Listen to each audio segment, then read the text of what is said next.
Les salariés s'affairent dans les rayons. Il faut que tout soit prêt pour l'ouverture du magasin mardi matin à 8h30.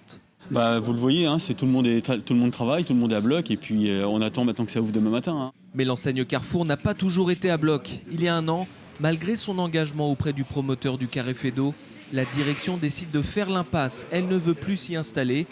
L'affaire va en justice et Carrefour est finalement condamné à ouvrir son magasin. Écoutez, ça a été souvent annoncé dans la presse et Carrefour, suite au désengagement de Boulanger, qui venait au droit de Saturne, Carrefour s'est interrogé sur l'opportunité de venir seul dans cet ensemble commercial. Et puis, donc après différentes discussions, on a trouvé un accord amiable satisfaisant pour les deux parties. Et Carrefour n'a pas renoncé au projet car il pense vraiment que la qualité de l'emplacement vaut le coup. Le Carré Fédot tient enfin sa locomotive commerciale. Le magasin emploie 30 personnes et s'étend sur 1800 mètres carrés. Un premier projet douloureux mais finalement heureux. Et le promoteur veut transformer l'essai. Écoutez, oui, ça a été compliqué, je ne peux pas vous dire autre chose, mais écoutez, on va essayer d'oublier le passé et puis voir l'avenir. Et je vous dis, l'avenir s'annonce beaucoup plus sympathique que n'avait été le passé, puisque là, cette nouvelle dynamique s'inscrit effectivement, permet d'enregistrer de nouveaux contacts très importants. Proudreed espère d'autres bonnes nouvelles dans les semaines à venir. Le promoteur est en négociation avec 3 autres enseignes. En plein milieu de la raffinerie de Donges, la voie ferrée, empruntée par les TER Nantes-Saint-Nazaire, des TGV et des trains de fret. La gare de la commune se trouve sur le site du géant pétrolier. Une situation malheureuse qui n'est pas sans risque. Pour trouver une solution, le préfet des Pays de la Loire a réuni Total, la SNCF et les collectivités locales autour de la table. Ce qui était important hier, c'est que d'une seule voix, tous les acteurs présents autour de la table valident le contournement de cette voie ferrée. Délimité par la Loire au sud, le contournement de la raffinerie ne sera possible qu'au nord, entre le site industriel et le bourg de Donges, mais le tracé définitif reste un point sensible. Autre point sensible, le financement, estimé entre 120 et 200 millions d'euros. Un accord sur la répartition entre l'État, les collectivités locales et Total devrait être trouvé d'ici novembre. Premier objectif du contournement, augmenter la sécurité, mais il y a aussi des enjeux économiques. C'est aussi une façon de conforter la raffinerie de Donges sur plusieurs années, puisque ça lui permettra d'envisager des développements futurs. Donc c'est aussi un projet qui peut être accompagnateur d'emplois. Aujourd'hui, la raffinerie emploie 680 personnes, produisant plus de 10 millions de tonnes de carburant par an. Désormais, pour accéder au 32e étage de la Tour Bretagne, il faut passer par un guichet. Après 3 ans de gratuité, la montée jusqu'au bar Le Nid devient payante. C'est pas choquant que ce soit payant, puisque quand on voit le nombre de gens qui montent à chaque fois, qui ne consomment pas, quand on voit l'infrastructure qui a été mise en place, c'est vrai que c'est génial, ça vaut le coup d'aller voir la vue. Je pense que c'est une bonne idée et qu'un euro, c'est pas cher du tout. 1 euro, c'est moins d'un café et c'est un bon moment qu'on passe là-haut. Ça fait la 2e fois que je viens. La première fois, c'était gratuit. Je dis 1 euro, c'est correct encore. Mais tout le monde n'a pas pris la nouvelle avec philosophie. Sur la page Facebook du lieu, certains internautes s'insurgent. Du côté de la direction, on argumente. Ce changement de politique financière était nécessaire. C'est tout simplement une décision de gestion. Le Nid, c'est une société commerciale, d'ailleurs une exploitation privée. On faisait exception dans le paysage, puisque la plupart ou même la totalité des bars du même type que le nôtre en France et dans le monde sont soit avec un accès payant, soit avec des tarifs de consommation qui s'élèvent en même temps que la hauteur. Nous, on a des tarifs de consommation qui sont les mêmes qu'au niveau du sol. Et le choix de ces nouveaux tarifs a été mûrement réfléchi. Et on ne voulait pas que le tarif d'accès soit discriminant. 1 euro, et encore une fois gratuit pour les enfants, et 3 euros à l'année, il nous paraissait que c'était un tarif qui permettait de conserver au Nid son côté très populaire. Depuis son ouverture en 2012, le Nid a accueilli plus d'1 million de visiteurs. C'est un moment traditionnel, la découpe de la première tôle, une opération entièrement automatisée, très moderne, à l'image du futur paquebot. Le Meraviglia accueillera 5700 passagers dans 2250 cabines. Certaines seront des duplex avec jacuzzi privatif.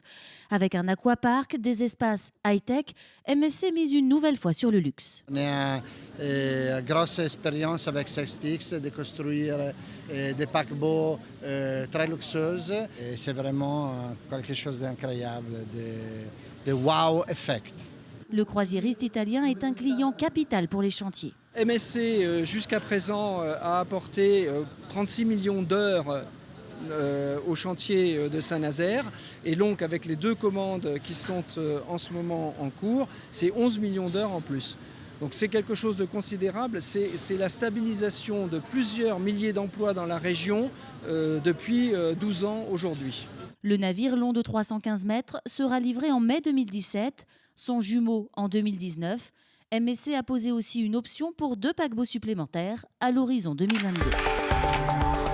Selon la CCI, le droit européen exige 3 conditions cumulatives pour autoriser l'extension d'une infrastructure telle que Nantes Atlantique. 1. Le projet doit être d'intérêt public majeur. C'est oui, condition remplie. 2. Aucune alternative ne doit exister. Faux, puisqu'on peut aller à Notre-Dame-des-Landes, rétorque la CCI, condition non remplie. 3. Il faut mettre en place des mesures compensatoires à Natura 2000, une condition difficile à remplir selon la CCI, car l'actuel aéroport est situé au cœur d'un environnement bien plus fragile que celui de Notre-Dame-des-Landes. On s'aperçoit qu'il y a plus de contraintes dans l'extension de Nantes Atlantique que sur Notre-Dame-des-Landes. En clair, sur Notre-Dame-des-Landes, il y a 2 sujets principaux, les espaces protégés et la loi sur l'eau.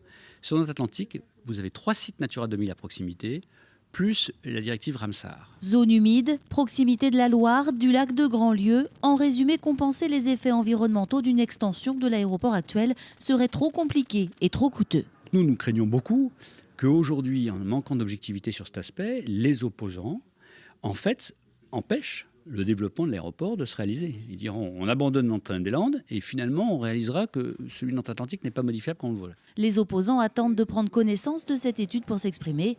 Prochaine date clé dans le dossier, ce sera courant mai avec la décision de justice concernant les 2 derniers recours. C'est en zone rurale à Remouillé que le candidat de la droite commence à cultiver son électorat. Bruno Retailleau vient y parler d'agriculture mais aussi de maîtrise de l'étalement urbain. Moi, en Vendée, très concrètement, on a un programme très ambitieux pour faire en sorte qu'on consomme beaucoup moins de foncier. Donc oui à la croissance, oui à l'accueil de nouveaux Ligériens, mais non à l'étalement et au gaspillage de la ressource naturelle. Il faut que tout ça puisse trouver un bon point d'équilibre et je pense que la région, là aussi, a montré un chemin. Donc vous avez commencé quand ? Première année de production l'an passé, quoi. Première année de production. Un poirier, c'est 6 ans, 7 ans. Voilà. Dans les vergers des coteaux nantais, on cultive en bio depuis plus de 40 ans. Un choix rarement encouragé par la droite vendéenne. Mais le candidat au régional est prêt à marier écologie et productivisme en prenant en exemple cette entreprise. Et elle a créé beaucoup d'emplois, plus de 110 emplois. C'est un vrai succès économique. Et c'est en même temps une entreprise qui a intégré cette dimension environnementale. Donc il n'y a pas d'opposition entre l'environnement et le développement économique. Moi je suis un adepte de la croissance. Je suis au contraire un farouche opposant à la décroissance. La décroissance, c'est l'appauvrissement des Français. Le chef de file de la gauche en Pays de la Loire, Christophe Clergeau, débutera quant à lui sa campagne de terrain le 28 avril dans l'agglomération nantaise, à Saint-Hermand. De sa boutique située en plein centre-ville de Nantes, Prakash Pakat a très vite appris le drame qui s'est déroulé dans son pays d'origine. J'ai eu le coup de téléphone un samedi matin vers 8h en disant qu'il y a eu un problème, grand problème au Népal. Dès que j'ai entendu, j'ai essayé d'appeler partout. J'arrivais pas à la joindre. Et après, ou une demi-heure ou une heure après, mes frères et sœurs, mes villageois, ils m'ont téléphoné. Ses proches ont été durement touchés. Comme beaucoup de Népalais, leur maison s'est effondrée. Mes frères et sœurs, ils ont perdu, mes cousins, mes cousines qu'ils ont perdu. Tout le monde que j'ai eu, mes villageois, mes gens qui travaillent pour nous, pour préparer les vêtements, tout le monde, ils ont perdu la maison. Prakash est connecté autant que possible via Facebook et Skype, notamment avec son frère.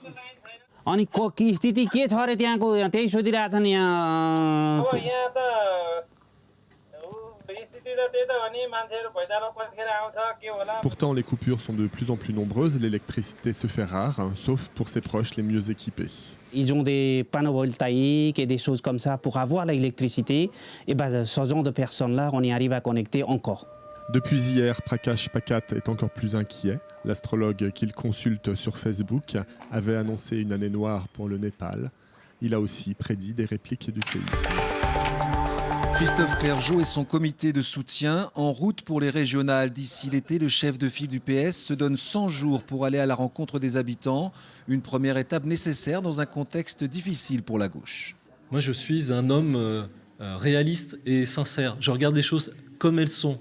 Je vois bien qu'il y a de la distance entre les citoyens et la vie politique. Et je vois bien que le rapport de force n'est pas aujourd'hui favorable à la gauche. Et je dois convaincre. Et donc, pour convaincre, je vais vers les habitants. Une 50aine de personnes sont ainsi mobilisées dans les 5 départements de la région pour débattre et recueillir des idées. Très souvent, les gens ont des idées très simples qui souvent coûtent pas beaucoup d'argent et il suffit d'un peu d'écoute de la part des élus et des politiques pour les mettre en œuvre. Je pense que c'est ce qui manque à la politique et c'est ce qu'incarne Christophe Clergeau avec cette démarche. La campagne en elle-même débutera réellement en septembre, la campagne de terrain et les alliances politiques qui sont encore prématurées selon le directeur de campagne. Ça, ce sont les discussions normales d'un parcours politique. On verra à la rentrée où les uns et les autres en sont. Où vont les discussions, mais l'essentiel, ce n'est pas les alliances, l'essentiel, c'est le projet. D'ici les élections régionales de décembre, Christophe Clergeau a bien compris les enjeux de cette mobilisation. À ce jour, le chef de file de la majorité sortante se considère en effet comme un challenger face à la droite. Laissez passer, Ruiz, laissez passer pour que voilà. Des riverains prêts à tout pour empêcher l'accès des caravanes à leur commune. Ce matin, une dizaine de personnes étaient postées aux accès routiers de Bassindre et de Haute-Indre. Leur objectif depuis hier soir, empêcher les Roms de passer. Cette nuit, il y a eu un tour de garde. Les habitants sont venus tour à tour. Pas tour de garde, façon de parler, quoi. On était là pour montrer qu'on était déterminés à ne pas les laisser rentrer chez nous, quoi, c'est tout. C'est pas une milice, loin de là. Loin de là, il faut enlever ce mot-là de la bouche des gens. Alerter les pouvoirs publics. C'est simplement, voilà, exactement, alerter les pouvoirs publics pour qu'ils viennent nous aider. Le maire d'Indre, justement, était là pour dialoguer. Serge David a décidé de ne pas accueillir de famille rom, mais il déplore la situation. Ils sont seuls, ils ne savent pas où aller, sans solution, avec le temps qu'il fait, voilà. Donc, je peux comprendre leur énervement. Des Roms, Indre en a pourtant accueilli. En 2011, un village de la solidarité a ouvert. 5 familles ont logé pendant un peu plus de 3 ans dans des mobil-homes. Trouver un travail, s'intégrer, puis accéder à un logement pérenne, c'était le défi relevé. Ça s'est fait comme ça a dû se faire. On a pris le temps qu'il a fallu. Ces 5 familles-là, aujourd'hui, sont dans du logement social, effectivement, mais ce sont dans du logement social durable. Mais vite, des campements sauvages sont nés en bas de la commune, près de la décharge de Touga. Jusqu'à 120 caravanes vont s'entasser sur ce terrain pollué. Le site d'une usine qui a brûlé. Pendant plusieurs mois, près de 500 Roms ont côtoyé les Indrais. Certains sont aujourd'hui satisfaits de les voir partir. Sur Indre, je pense qu'on a fait tout pour eux. Et bon, les gens sont à saturation, quoi. Donc je pense que c'est une action citoyenne qui est menée aujourd'hui pour justement éviter qu'ils reviennent sur la commune, quoi. Où s'installeront ces familles? Aucune solution temporaire n'a été trouvée. Le maire d'Indre aimerait une concertation avec les autres communes de l'agglomération.